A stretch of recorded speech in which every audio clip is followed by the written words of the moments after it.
अस्सलामुअलैकुम, आप देख रहे हैं के न्यूज़ HD। मैं हूं हारिस अली शकीलानी। चलते हैं आज की हम खबरों की तरफ।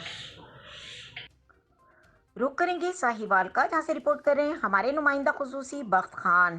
साहिवाल पुलिस का पतंग फरोशों के खिलाफ भरपूर क्रैकडाउन। 800 मुख्तलिफ रंगों की पतंगे बरामद। पतंग उड़ाने या फरोख्त करने वालों के खिलाफ सख्त कार्रवाई की जाएगी। डीपीओ साहिवाल सादिक बलोच की हिदायत पर साहिवाल पुलिस ने पतंग फरोशों के खिलाफ क्रैकडाउन का आगाज कर दिया। SHO थाना सिविल लाइन इम्तियाज हुसैन ने हमरा टीम कार्रवाई करते हुए पतंग फरोशों से 800 मुख्तलिफ रंगों की पतंगे बरामद करके मुलजिम के खिलाफ मुकदमा दर्ज कर लिया। इस मौके पर DPO साहिवाल सादिक बलोच ने अपने एक बयान में कहा कि पतंग उड़ाने और फरोख्त करने वालों के खिलाफ सख्त कार्रवाई की जाएगी।